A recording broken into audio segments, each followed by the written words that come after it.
Hello नमस्कार मेरे प्यारे दोस्तों, मैं सुरेश कुमार सैनी आपका हार्दिक स्वागत करता हूँ एसके सैनी क्लास में। जैसा कि अपन नंबर सिस्टम में टॉपिक के बारे में डिस्कस कर रहे थे, इससे पहले अपन नंबर सिस्टम में binary number system, octal number system, decimal number system यानी हेक्साडेसिमल नंबर सिस्टम, इनके बारे में अपन डिटेल से डिस्कस कर चुके थे। ठीक है अपन, इनकी बाइनरी जैसे तो पढ़ने में जैसे अपन कंप्यूटर सिस्टम के अकॉर्डिंग अगर जैसे बाइनरी हेक्साडेसिमल ऑक्टल इनको पढ़े तो बहुत सा गहराई से होता है, बट हम बस जो कंपटीशन लेवल में आता है वो इतने पूछा जाता है। और इसी पे अगर आपको अगर और भी ज्यादा पढ़ना हो तो फिर आप मेरे से मिल सकते हो। बट अगर कंपटीशन लेवल में पूछा गया है तो इससे भी यानी जहाँ तक पूछा गया है तो बाइनरी लेवल पूछा गया है। और बाइनरी से ऑक्टल जैसे अगर आप अदर कंपटीशन देते हो जैसे टेक्निकल से रिलेटेड हो गए, कंप्यूटर से रिलेटेड हो गए, वहाँ पर पूछा जाता है। तो ज्यादातर अपन मैथ्स के अकॉर्डिंग बाइनरी यहाँ तक रखेंगे। ठीक है फ्रेंड्स, तो अपन आगे और नंबर सिस्टम का आगे और बढ़ा रहे। ठीक है, तो नंबर सिस्टम में आगे किस प्रकार करेंगे, बस नंबर सिस्टम पढ़ लिया अपन ने, तो नंबर सिस्टम में आगे किस प्रकार यहाँ पर डिवाइड करेंगे आप।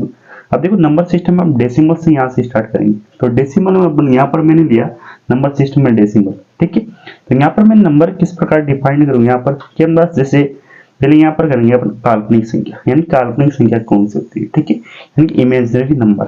ठीक है, तो इमेजिनरी नंबर से अपना यहाँ से जैसे अपन सम संख्या, विषम संख्या, इन संख्या को पढ़ेंगे वो यहीं से निकलेगी अपनी। ठीक है, तो यहाँ पर क्या करेंगे, किस प्रकार अपन पढ़े कि हम बस यानी जो संख्या है, नंबर क्या है, पहली बात है ये नंबर क्या है। यानी नंबर अपने पास कोई भी संख्या हो, यानी कि अपने पास किसी को काउंट कर रहे हैं, जैसे अपने पास ये क्या है, जैसे मान लो मैंने 1 2 3, ये क्या है, एक सिंबल है यानी कि संख्या है, सिंबल। जैसे अपने 1 2 3 4 इसको हिंदी में भी लिख सकते हैं, अपने इंग्लिश में भी लिख सकते हैं, यानी अदर भाषाओं में भी लिख सकते हैं। बट हम बस ये क्या है, एक सिंबल है, यानी कि इनको प्रदर्शित करने का सिंबल है, यानी कि नंबर इज ए सिंबल।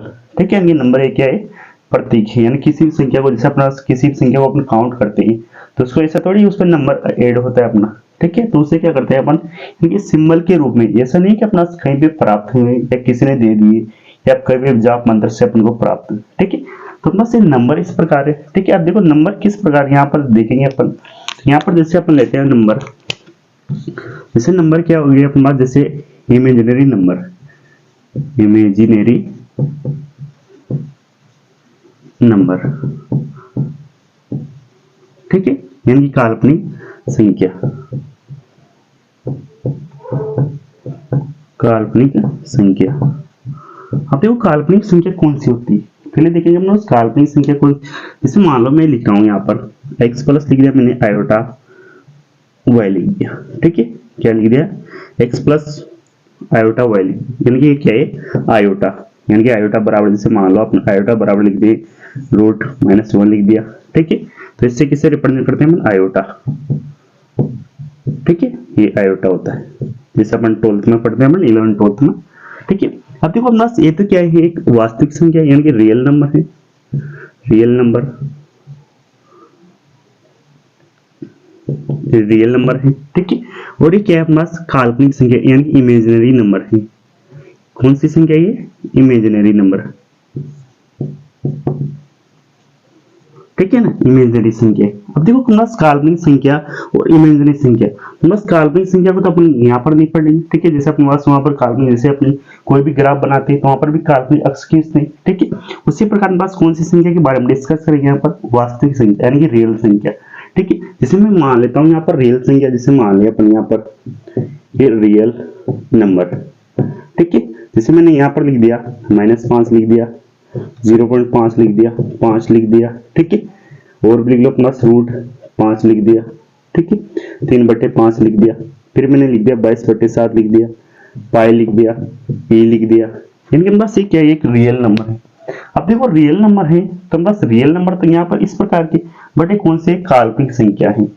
अब यहाँ पर रियल नंबर किस प्रकार के, रियल नंबर यही यहाँ पर जैसे एक तो संख्या कौन सी है यहाँ पर, काल्पनिक संख्या, और एक कौन सी यहाँ पर, वास्तविक संख्या। ठीक है, इसी संख्या को अपन क्या करेंगे, आगे डिवाइड, यानी वास्तविक संख्या क्या होगी यहाँ से आगे विभाजित हो जाएगी। ठीक है, मेन मुद्दा रहेगा अपना कि वास्तविक संख्या। अब वास्तविक संख्या यहाँ पर और भी आगे डिवाइड हो जाएगी। अब देखते हैं अपन इस वास्तविक संख्या को आगे देखते हैं। अब देखो बस वास्तविक संख्या में आपको यहाँ पर अंतर आएगा कि बस आपको ऐसा लग रहा होगा कि हम इनको किस प्रकार पढ़े, यानी -5 भी आ रहा है, इसमें 0 भी आ रहा है, ये 0 भी ले लिया, यानी सभी संख्या आ रही है। तो इसको अपना भाज्य संख्या है, अभाज्य संख्या है, परिमेय संख्या है, अपरिमेय संख्या है, किस प्रकार की संख्या है। ठीक है, तो यहाँ पर रियल नंबर को अपन क्या करें, दो भागों में, यानी रियल नंबर भी क्या होगा, दो भागों में डिवाइड हो जाएगा।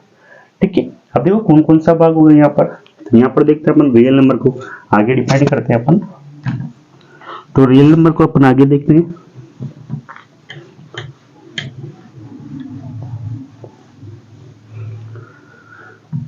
तो यहाँ पर क्या होगा, ये रियल नंबर है, इसको अपन यहाँ हेडिंग डाल देते हैं, रियल नंबर, वास्तविक संख्या, रियल नंबर यानी कि वास्तविक संख्या, वास्तविक संख्या। ठीक है फ्रेंड्स, अब देखो यहाँ पर वास्तविक संख्या किस प्रकार डिवाइड करेंगे यहाँ पर। तो वास्तविक संख्या देखते हैं अपन, वास्तविक संख्या को यहाँ पर अपन दो प्रकार से डिवाइड कर देते हैं। यहाँ पे इस प्रकार दिया कर दिया हमने। यहाँ तो एक तो हो जाएगा हमारे पास रेशनल नंबर, रेशनल नंबर, ठीक है, और एक क्या होता है इरेशनल नंबर, इरेशनल नंबर। कौन सी जाएगी, रेशनल नंबर और इरेशनल नंबर। ठीक है, यानी परिमेय संख्या, परिमेय संख्या, और एक कौन सी हो जाएगी, अपरिमेय संख्या। यानी दो भागों में डिवाइड हो गया, या उनकी जो वास्तविक संख्या है वो किसमें हो गया, अपने दो भागों में डिवाइड हो गया, और एक और से हो जाएगी अपरिमेय संख्या, परिमेय संख्या, ये दो भागों में डिवाइड हो गया। अब देखो परिमेय संख्या कौन सी होती है और अपरिमेय संख्या कौन सी होती है। यहाँ पर अपना मुद्दा आता है कि परिमेय संख्या कौन सी होती है और अपरिमेय संख्या कौन सी। यानी कि परिमेय संख्या वह होती है जिसे अपन P बटा Q की फॉर्म में लिख सके, यानी कि बस अनुपात के रूप में लिख सकते हैं, P बटा Q अनुपात के रूप में लिख सके। यानी किस रूप में लिख सकूं यहाँ पर, यानी P बटा Q की फॉर्म में लिख सकूं। ठीक है, यानी परिमेय संख्या वो होती है जिसे अपन P बटा Q के रूप में लिख सके। बट यहाँ पर एक कंडीशन ऐसी कि अपने पास Q इक्वल टू 0 कभी नहीं होना चाहिए, यानी कि बस एक कंडीशन ये अप्लाई होती है यहाँ पर कि Q बराबर कभी भी 0 नहीं होगा। अगर आप परिमेय संख्या लिख रही हो तो P बटा Q के रूप में लिखेगी, बट अगर आप Q बराबर 0 होगा तो वो एक परिमेय संख्या नहीं होगी। तो वो कौन सी संख्या हो जाएगी, वो कौन सी, यानी कि परिमेय नहीं होगी, वो कौन सी होगी, फिर अपरिमेय हो जाएगी। ठीक है, तो कौन सी संख्या हो जाएगी, फिर वो अपरिमेय संख्या हो जाएगी। तो यहाँ पर लिखेंगे बस जो अपरिमेय संख्या है उसे P बटा Q के रूप में नहीं लिख सकते। इन पास यहाँ पर तो गलत हो जाएगी, वहां पर तो सही थी, यानी परिमेय संख्या P बटा Q के रूप में लिखेंगे तो अपरिमेय तो गलत हो जाएंगे, क्योंकि अपरिमेय में क्या हो जाएगा कि Q बराबर क्या हो जाएगा, अपना 0 हो जाएगा। ठीक है, अब देखो हमारे पास Q बराबर 0 हो जाएगा तो कौन सी हो जाएगी, वो अपरिमेय संख्या।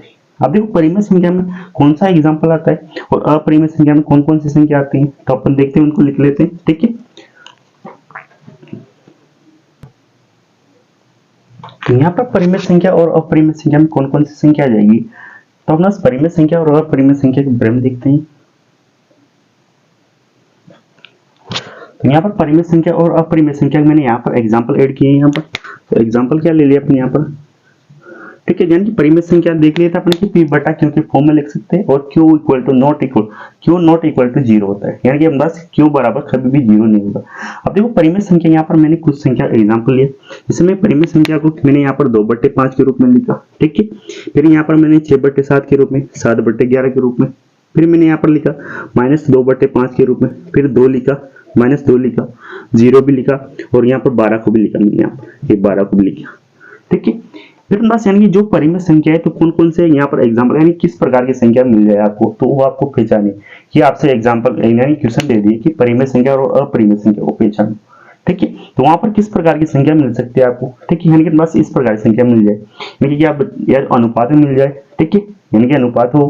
ठीक है, माइनस में भी अनुपात हो सकता है, प्लस में भी हो सकता है, 0 भी एक क्या है, परिमेय संख्या है, यानी 0 कौन सी संख्या है, परिमेय संख्या है। ठीक है, फिर अपना यहाँ पर मैंने लिया 0.3, यानी कि 0.3 का मतलब क्या है, एक अपना टर्मिनेट हो रहा है, यानी क्या हो रहा है 0.3 इस प्रकार आता जा रहा है, क्या हो रहा है, यानी कि 0.3 इस प्रकार रिपीट हो रहा था ये। तो मैंने क्या कर दिया, इसके ऊपर बार लगा दिया, यानी कि बस क्या कर दिया मैंने, इसके ऊपर बार लगा दिया। तो यानी क्या हो गया, एक परिमेय संख्या। यानी कि परिमेय संख्या में अगर रिपीट वो सेम अंक रिपीट हो रहा है तो कौन सा हो जाएगा, परिमेय संख्या, यानी पॉइंट के बाद बट उन पास यहाँ पर अदर संख्या आ रही है, यानी कि 1 2 3 4 अलग से अंक आ रहे हैं, तो वो कौन सी हो जाएगी, अपरिमित संख्या हो जाएगी। ठीक है, जैसे मैंने यहाँ पर लिखा 0.37, ये भी रिपीट हो रहा था, यहाँ पर लिखा 0.43, ये भी इस प्रकार रिपीट होता जा रहा था, यानी कि ऐसे आ रहा था, जैसे मैंने 12 हटा दिया यहाँ पर 43 43 इस प्रकार आता जा रहा था, तो यहाँ पर क्या कर दिया अपन, यहाँ पर बार लगा दिया। ठीक है, तो क्या हो गया, 0.43 हो गया, यानी कि इसके ऊपर बार लग गया, तो कौन सी संख्या होगी, परिमित संख्या होगी। ठीक है, ऐसे ही 22/7 भी क्या है, परिमित संख्या है। और अपने पास यहाँ पर देखो कि हम पास जिस संख्या का वर्गमूल निकल, यानी कि रूट में कोई संख्या दे दे आपसे और उसका वर्गमूल निकल जाए, यानी जैसे मान लो यहाँ पर रूट 25 का वर्गमूल निकल जाएगा, कितना हो जाएगा अपने यहाँ पर 5 हो जाएगा। ठीक है, इसी प्रकार 27 का क्यूब रूट निकल जाएगा, कितना हो जाएगा 3 हो जाएगी। यानी कि जिन संख्याओं का square root and cube root निकाल सकते हैं अपन, तो कौन सी संख्या हो जाएगी, परिमित संख्या हो जाएगी। और जिसका नहीं निकाल सकते तो कौन सी हो जाएगी, अपरिमित संख्या हो जाएगी। जैसे मैंने यहाँ पर अपरिमित संख्या में एग्जांपल ली कि अपरिमित संख्या कौन सी होती है, उसे p बटा क्यू की फॉर्म में अपन नहीं लिख सकते। ठीक है, यानी कि q इक्वल टू 0, जैसे अपने पास यहाँ पर लिखा मैंने, यहाँ पर q इक्वल टू 0 होगा वहां पर, तो यहाँ पर क्या आ जाएगा, जैसे अपन यहाँ पर लिखते हैं कि 5/0, तो इसका मतलब क्या हुआ, इनफाइनाइट आ जाएगा, यानी कि बस किसी भी संख्या में 0 का भाग लेंगे तो कितनी बढ़ जाएगा, वो अनंत बढ़ जाएगा। ठीक है ना, तो ये अनंत आ जाएगा। तो यहाँ पर आपने अपरिमित संख्या होगी कि b बटा क्यू की फॉर्म में नहीं लिख सकते। ठीक है, यानी p बटा क्यू की फॉर्म में अपन इसको नहीं लिख सकते, तो यहाँ पर क्या होगा, बस q इक्वल टू 0 होगा, बट यहाँ पर q इक्वल टू 0 नहीं होगा। ठीक है, तो अपरिमित संख्या में कौन कौन सा होता है अपना अंक, जैसे पाई भी क्या है, एक अपरिमित संख्या, क्योंकि पाई की वैल्यू कितनी होती है, 22/7 नहीं होती, यानी कि वास्तविक वैल्यू पाई की वैल्यू 22/7 नहीं होती, कितनी होती है अपने यहाँ पर 3.14 इस प्रकार चलती है यहाँ पर। ठीक है, इसी प्रकार अपने पास यहाँ पर जो a की वैल्यू होती है, तो कितनी होती है 2.71 इधर चलती जाती है। ठीक है, तो a की वैल्यू भी इस प्रकार चलती जाती है कि 2.71 में आगे चलती जाती है। ठीक है, इसी प्रकार अपने पास यहाँ पर लिखा मैंने यहाँ पर -√2। ठीक है, यानी कि नॉन परफेक्ट स्क्वायर है। ठीक है, यानी कि क्या ये नॉन परफेक्ट स्क्वायर रूट है, यानी कि अपने पास ये भी रूट है, तो यहाँ पर यानी इसका वर्गमूल नहीं निकलेगा, क्योंकि अपने पास क्या है, संख्या पूर्ण नहीं है, नॉन परफेक्ट रूट स्क्वायर। ठीक है, तो इसको लिख दूंगा मैं यहाँ पर, कौन सी संख्या है ये, दोनों नॉन परफेक्ट स्क्वायर रूट। ठीक है, एंड क्यूब रूट, और एक कौन सी है यहाँ पर, क्यूब रूट। ठीक है, यानी कि अपूर्ण वर्गमूल संख्या और अपूर्ण घनमूल संख्या है, यानी कि दोनों संख्या यहाँ पर लिखा मैंने -√2। ठीक है, तो कौन सी अपूर्ण वर्गमूल संख्या, और एक कौन सी संख्या है, अपूर्ण घनमूल संख्या। ठीक है, इसी प्रकार मैंने यहाँ पर कुछ और लिखा कि नॉन रिकवरिंग। ठीक है, यानी पास एक तो क्या हो गया नॉन टर्मिनेटिंग, यानी कि अशांत दशमलव, यानी कि एक तो क्या हो रहा है, अशांत नहीं हो रहा। जैसे मान लो मैंने यहाँ पर लिखा, यानी कि 1/25 लिख दिया। ठीक है, इसका मतलब क्या हो जाएगा, 0.04 हो गया, यानी 1/25 का मतलब क्या हो गया, 0.04 हो गया। ठीक है, यानी क्या हो गया, ये दो अंकों के बाद शांत हो गया। बट अगर कोई संख्या शांत नहीं हो रही हो, जैसे अपन यहाँ पर जैसे मान लो 1/3 का भाग लगाते जाए, ठीक है, तो इसमें क्या आ जाएगा, 0.33 रिपीट होता जाएगा। बट अगर अदर संख्या आती जा रही है, जैसे मान लो 3 4 1 4 3 2 इस प्रकार रिपीट होती जाए, तो कौन सी हो जाएगी, अशांत, यानी नॉन टर्मिनेटिंग नंबर हो जाएगी वो। ठीक है, यानी अशांत दशमलव हो जाएगा। ठीक है, और बस नॉन रिकवरिंग, यानी कि अनावर्ती हो रही हो, यानी उसकी क्या हो रही है, बार बार की आवर्ती अदर संख्या से हो रही हो। ठीक है, तो इसे लिख देंगे अपन, इसे लिख देंगे यहाँ पर अनावर्ती और अशांत दशमलव, अशांत लिख देंगे इसे, तो इसे लिख देता हूँ मैं अनावर्ती बोल देंगे इसे, और इसे बोलेंगे अशांत दशमलव, जिसे बोलेंगे अशांत, दिख रहा होगा आपको, ऊपर लिख देता हूं मैं अशांत दशमलव। ठीक है, यानी कि पास ये शांत नहीं होगा, और ये क्या हो जाएगा, यानी कि इसकी भी आवर्ती होती चलेगी, यानी अनावर्ती होती चली जाएगी। ठीक है, यानी संख्याओं क्या हो जाएगी, आवर्ती होती रहेगी।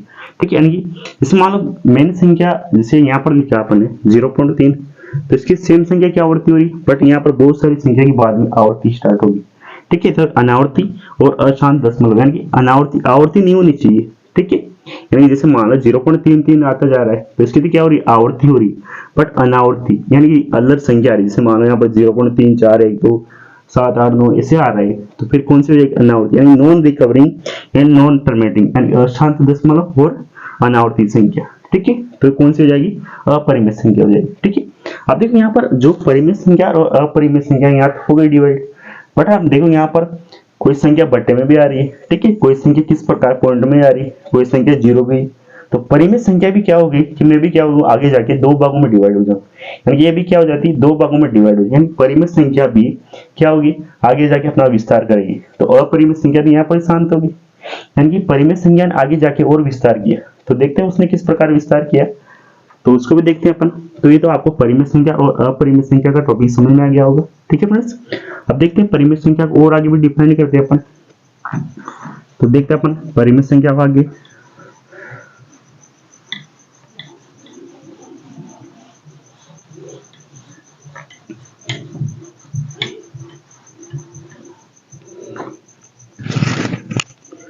तो अपन देखते हैं यहाँ पर रेशनल नंबर दो भाग में डिवाइड हो जाएगा। रेशनल नंबर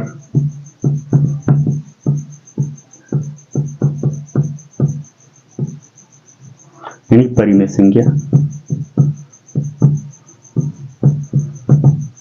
ठीक है ना। तो परिमेय संख्या क्या हो जाएगी? यहाँ पर अपन इसको दो भागों में डिवाइड कर देते हैं। ठीक है, तो बस कौन कौन से यहाँ पर? इंटीजर, इंटीजर नंबर यानी पूर्णांक संख्या,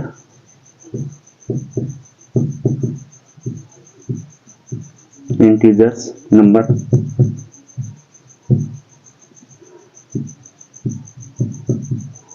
पूर्णांक संख्या। ठीक है ना, और ये क्या हो जाएगी अपने पास? फ्रैक्शनल नंबर यानी भिन्नात्मक संख्या, फ्रैक्शन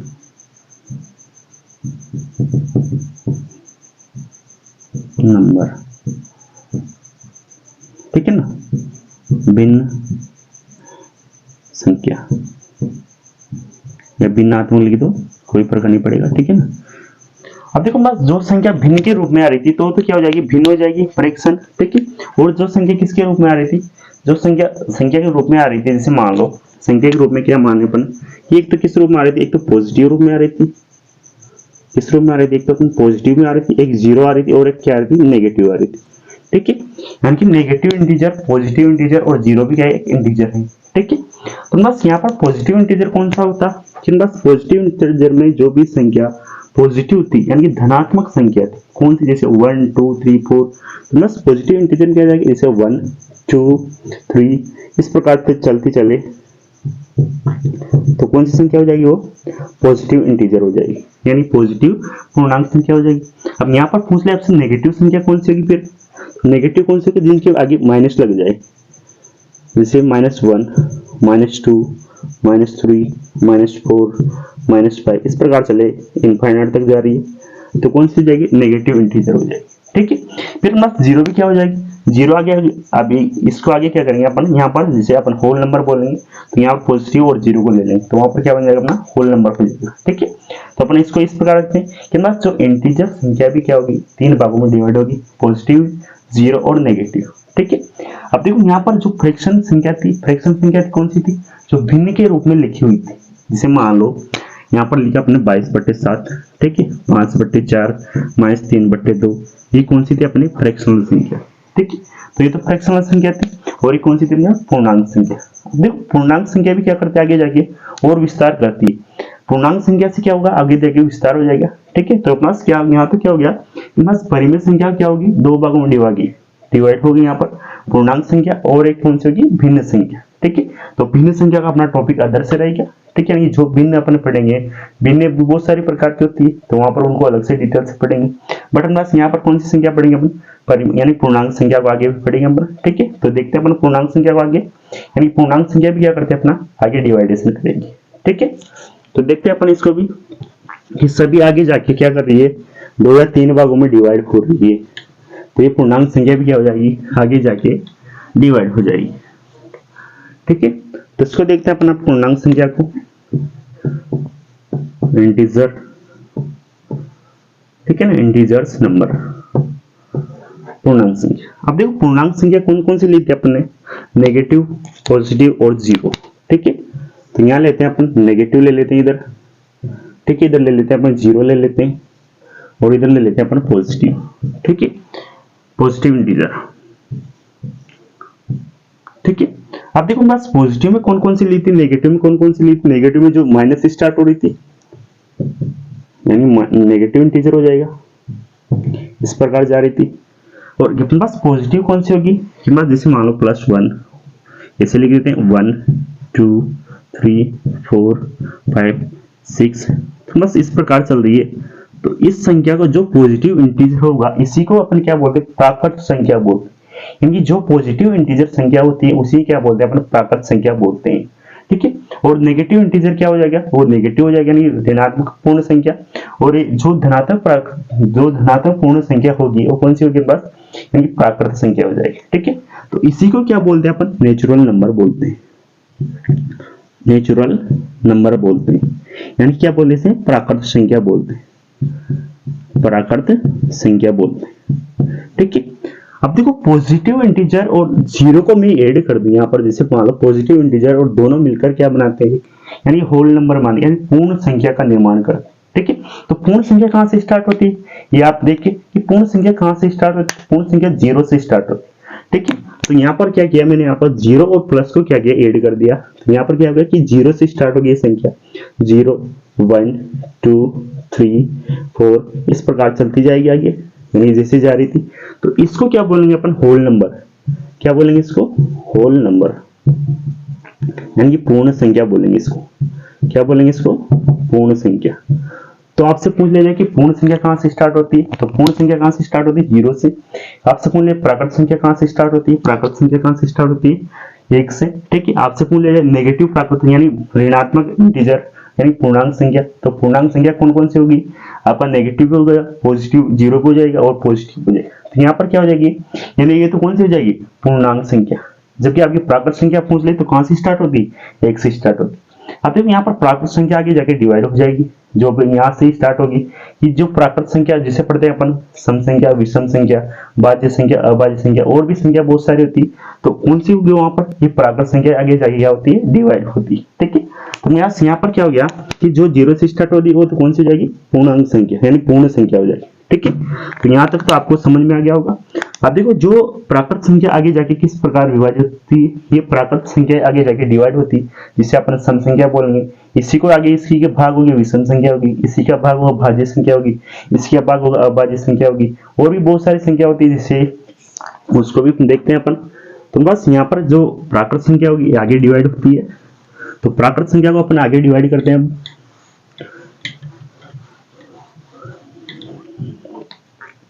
तो हो जाएगी अपने प्राकृत संख्या, तो यहां डालेंगे अपन प्राकृत संख्या, प्राकृत संख्या, ठीक है, जिसे बोलते हैं अपन नेचुरल नंबर।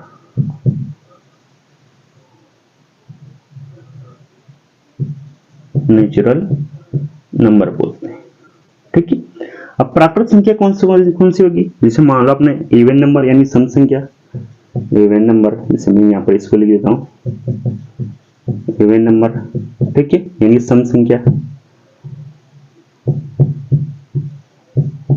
सम संख्या हो जाएगी, ठीक है। उसी प्रकार ना होता है ओड नंबर, विषम संख्या, विषम संख्या, ठीक है। इसी प्रकार बस आगे हो जाएगी यहाँ पर प्राइम नंबर, भाज्य संख्या,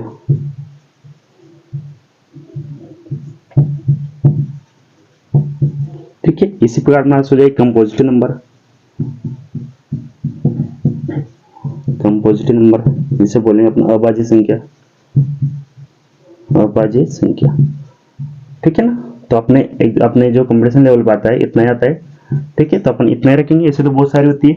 अब देखो बस जो सम संख्या कौन सी होती है, विषम संख्या कौन सी होती है, प्राइम संख्या कौन सी होती है, और कंपोजिट नंबर कौन सा होता है, ठीक है। अब सम संख्या कहां से स्टार्ट होती है, सम संख्या आपको सभी को पता होगा कि सम संख्या जिसमें 2 का भाग जाए, ठीक है, और 2 से स्टार्ट होती है सम संख्या। तो अपन कौन सी होती है, 2 से स्टार्ट, 2 से स्टार्ट होती है जिसमें 2 का भाग जाए। ये वो संख्या जो छोटी से या बड़ी संख्या जो भी हो उसमें 2 का भाग पूरी बार चला जाए वो सम संख्या होती है। तो यहाँ से 2 से स्टार्ट होती है अपनी, तो 2 4 6 8 10 इस प्रकार चलती जाए, अनंत तक जा सकती है, ठीक है ना। इसी प्रकार बस विषम संख्या होती है। विषम संख्या कहाँ से स्टार्ट होती है? 1 से स्टार्ट होती है। तो 1 2 1 होगा, 3 होगा, 5 होगा, 7 हो जाएगा, इधर से अपना 9 हो जाएगा, 11 हो जाएगा, फिर अपना 13 हो जाएगा, इस प्रकार से चलती जाएगी आगे, ठीक है ना।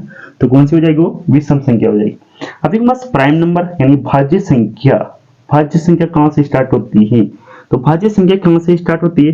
भाज्य संख्या होती है अपनी 4 से स्टार्ट, यानी कि भाज्य संख्या वह संख्या होती है जिसमें कम से कम 3 संख्या का भाग जाए, यानी कम से कम 3 संख्या का भाग जाए। अब देखो किस प्रकार, जैसे हम इसी 4 को ले लेते हैं अपन, एक तो किसका जा रहा है? 4 का जा रहा है, ठीक है। एक इसमें किसका जा रहा है? 2 का जा रहा है। एक इसमें किसका जा रहा है? 1 का जा रहा है। यानी कम से कम 4 संख्या, यानी कम से कम 3 संख्या का भाग जाए, वो कौन सी संख्या होगी? भाज्य संख्या होगी, ठीक है। यानी कम से कम अगर 2 संख्या का जा रहा है तो फिर कौन सी हो जाएगी? अपना अभाज्य संख्या हो जाएगी। जैसे मान लो कि सबसे छोटी अभाज्य संख्या कौन सी होती है? 2। तो 2 में किसका जा रहा है? एक तो स्वयं का जा रहा है और 1 का जा रहा है, तो फिर भी क्या है? अभाज्य संख्या। तो अपने पास जो भाज्य संख्या है कहाँ से स्टार्ट होती है? 4 से स्टार्ट होती है। तो यहाँ से लिखेंगे अपन भाज्य संख्या, 4 हो गया अपना, कितना हो गया? फिर यहाँ से लिखेंगे 4 हो गया, 6 हो गया, 8 हो गया, 9 हो गया, फिर अपना यहाँ पर 12 हो गया, फिर 15 हो गया, फिर अपना यहाँ पर 18 हो गया, फिर 21 हो गया, इस प्रकार चलता जाएगा, ठीक है ना। तो इस प्रकार कौन सी वो संख्या हो जाती है? वो भाज्य संख्या होती है। अब अभाज्य संख्या कहाँ से स्टार्ट होती है? रियल नंबर है अपना पास यहाँ पर, यानी कि यहाँ पर देखेंगे इसका एग्जाम्पल कि अभाज्य संख्या कहाँ से स्टार्ट होती है। तो अभाज्य संख्या कौन सी होती है? 2 से स्टार्ट होती है। ये 2, यानी कि 2 एकमात्र सम संख्या है जो क्या है? अभाज्य संख्या। यानी क्वेश्चन पूछा जाए कि ऐसी कौन सी सम संख्या है जो एक अभाज्य संख्या है, तो कौन सा होगा? वो 2, यानी कि 2 एक ऐसी एकमात्र संख्या है जो अभाज्य संख्या है, और बाकी सभी जो सम संख्या होती है कौन सी होती है? भाज्य संख्या होती है, ठीक है। तो अभाज्य संख्या कहाँ से स्टार्ट होती है? अपनी 2 से स्टार्ट होती है। 2 3 5 7, अपने पास 9 भी एक भाज्य संख्या है, फिर 11, फिर 13, फिर अपने यहाँ पर देखेंगे 17, फिर यहाँ अपने पास 19 हो गया, फिर अपने पास 23 हो गया, इस प्रकार को क्या हो जाएगी? अपनी अभाज्य संख्या हो जाएगी, ठीक है फ्रेंड्स। तो इस प्रकार क्या पढ़ेंगे अपन? आगे संख्या को पढ़ेंगे, फिर अपने इसके आगे क्वेश्चन को सोल्व करेंगे। तो अब वीडियो लंबा हो जाएगा, ठीक है फ्रेंड्स। तो अपन वीडियो को यहीं पे रोकेंगे आज, और आज की क्लास अपन यहीं रखेंगे, ठीक है फ्रेंड्स। आई होप आपको क्लास समझ में आई होगी, और अगर आप पहली बार चैनल पर विजिट कर रहे हो तो चैनल को सब्सक्राइब करें और अपने दोस्तों को शेयर करें और वीडियो को लाइक करें, ठीक है फ्रेंड्स। मिलते हैं अपन नेक्स्ट वीडियो में।